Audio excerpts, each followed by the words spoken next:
Even though I'm drawn to supernatural themes, I'm not interested so much in depicting the smoke and mirrors, and like I don't want to draw paintings like, you know, like the ghosts in the room. I'm much more interested by the people behind the smoke and mirrors, and like what is their dynamic? What's the push and pull between them? Like that interests me.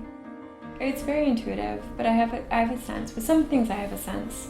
Like there's some images that come to me, and it's sort of about executing a vision. Like it's sort of like I have this idea in my head of what it's going to look like, and then sort of me trying to get as close to this vision as I can.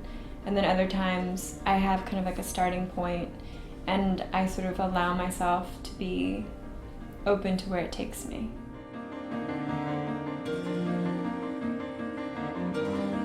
She is taken from this old 19th century photograph I got at the flea market. I just really loved her pose. And then these are clouds that I created that are made up of Sissy Spacek and Shelley Duvall. This was a printout that I was using for these drawings, and water spilled on it. And so the way that the ink started bleeding was really beautiful to me. It's very subtle, and I don't really think anyone would pick up on the fact that these are made up of something slightly representational, but that's not really important to me. I think that there's something that people feel or sense. That's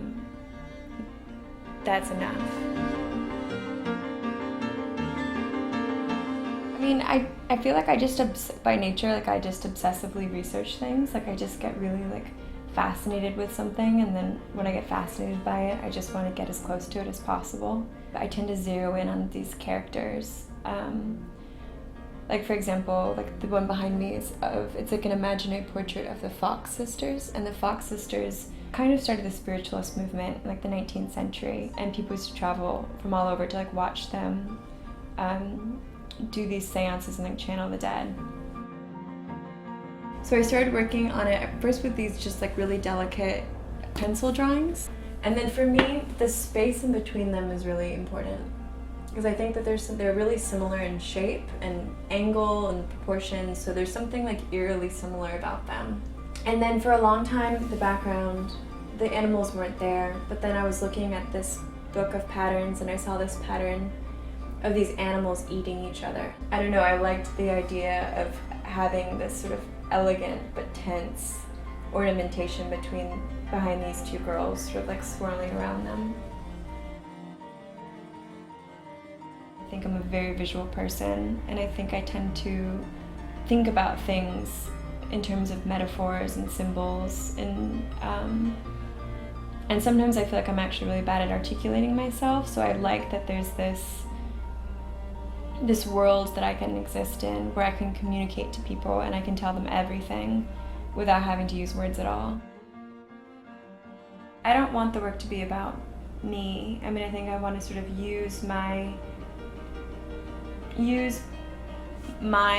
feelings and my stories and my attractions and repulsions, and kind of like use it in a way that connects to something that's more universal. And I know that sometimes I put myself in a position where, at least for me, it feels like I'm revealing too much. I mean, I've always been envious of music for that reason. Like I love the way that music just sort of like bears everything, you know? And I would like for my drawings and my paintings to do that. Or to get as close to that as I can without it being embarrassing.